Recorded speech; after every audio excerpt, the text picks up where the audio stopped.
শুরুতেই জানিয়ে দেব, আল আকসা মসজিদ প্রাঙ্গণে ইহুদি উপাসনালয় নির্মাণ করবে ইসরায়েলি মন্ত্রী। জানিয়ে দেব, মুসলিম দেশগুলোর উচিত ইসরায়েলের সমর্থকদের উপর চাপ সৃষ্টি করা আহ্বান ইরানের।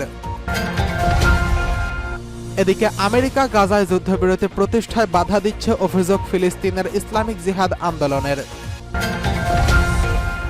জানিয়ে দেব, পশ্চিমবঙ্গে মমতার পদত্যাগ দাবিতে সচিবালয় ঘেরাও, চলছে ব্যাপক সংঘর্ষ। সর্বশেষ জানিয়ে দেব, হঠাৎ মিয়ানমারের সীমান্তে যৌথ মহড়ার ঘোষণা দিচ্ছে চীন। এতক্ষণ শুনছিলেন গুরুত্বপূর্ণ সংবাদ শিরোনাম, এখন জানিয়ে দিব বিস্তারিত। আল আকসা প্রাঙ্গণে ইহুদি উপাসনালয় নির্মাণ করবে ইসরায়েলি মন্ত্রী। ইসলামের তৃতীয় পবিত্রতম স্থান আল আকসা মসজিদের প্রাঙ্গণে ইহুদি উপাসনালয় নির্মাণের ইচ্ছার কথা জানিয়েছেন ইসরায়েলের একজন অতি কঠোরপন্থী মন্ত্রী। ওই মন্ত্রীর নাম ইতামার বেন গাভির। ইসরায়েলের জাতীয় নিরাপত্তার মন্ত্রী হিসেবে দায়িত্ব পালন করছেন তিনি বলেছেন, তিনি পারলে অধিকৃত পূর্ব জেরুজালেমের আল আকসা মসজিদ প্রাঙ্গণে একটি ইহুদি উপাসনালয় নির্মাণ করবেন। তার এই মন্তব্য অনেকের মধ্যেই ক্ষোভের জন্ম দিয়েছে।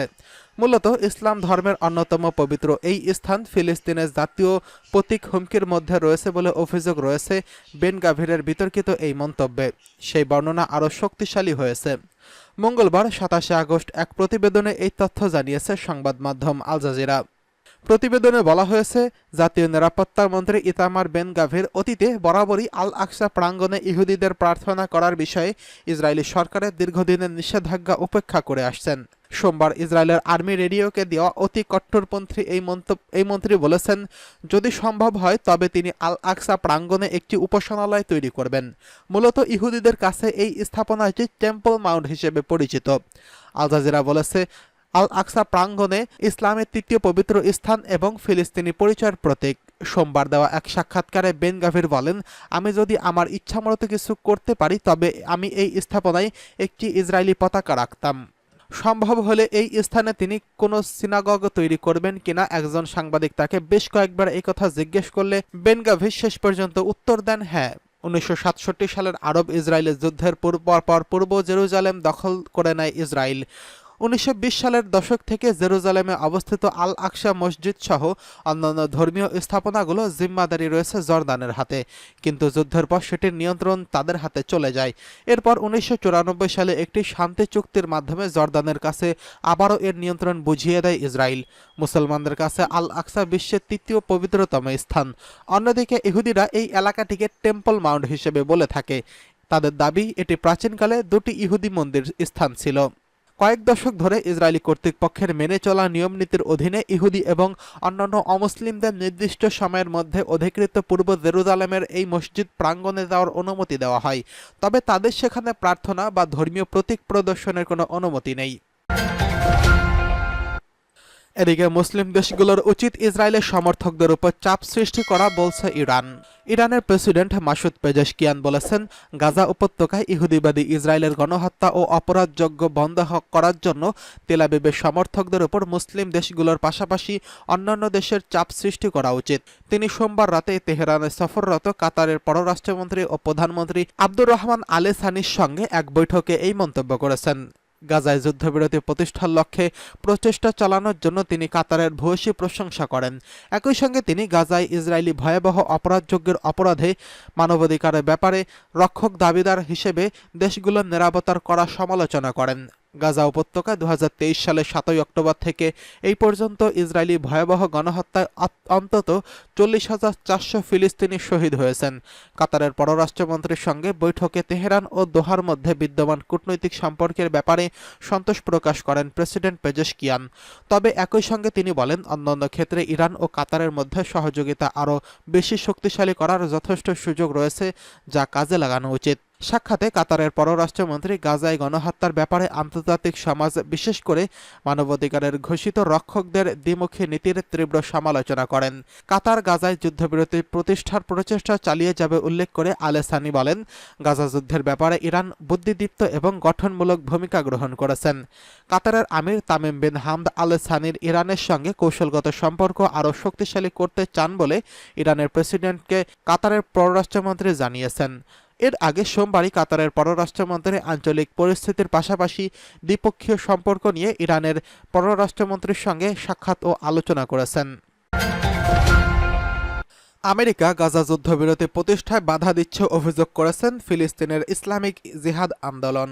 ফিলিস্তিনের ইসলামিক জিহাদ আন্দোলনের উপমহাসচিব মোহাম্মদ আল হন্দি অভিযোগ করে বলেছেন, গাজা উপত্যকায় যুদ্ধবিরতির প্রতিষ্ঠায় প্রধান বাধা হচ্ছে যুক্তরাষ্ট্র।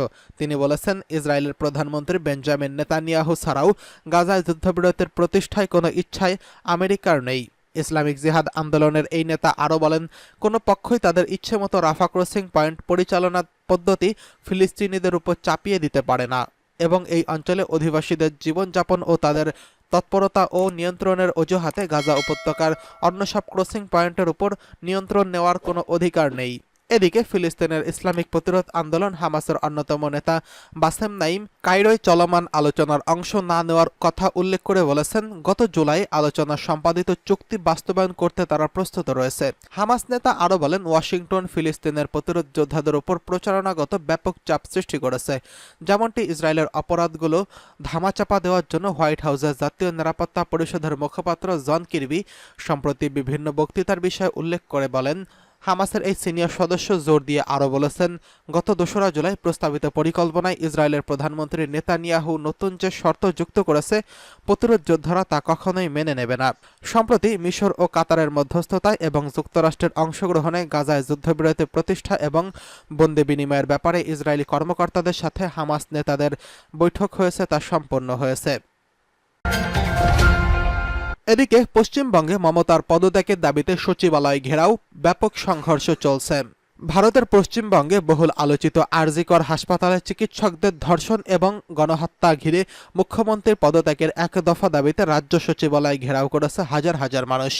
মঙ্গলবার স্থানীয় সময় সকালের দিকে পশ্চিমবঙ্গের রাজ্য সচিবালয় অভিমুখে নবান্ন অভিযান শুরু করেছে শিক্ষার্থীদের অরাজনৈতিক সংগঠন পশ্চিমবঙ্গ ছাত্র সমাজ।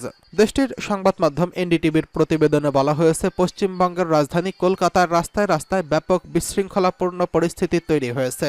মুখ্যমন্ত্রী মমতা বন্দ্যোপাধ্যায় পদত্যাগের এক দফা দাবিতে পশ্চিমবঙ্গ ছাত্র সমাজের ডাকে শত শত মানুষ সচিবালয় অভিমুখে পদযাত্রা শুরু করেছেন।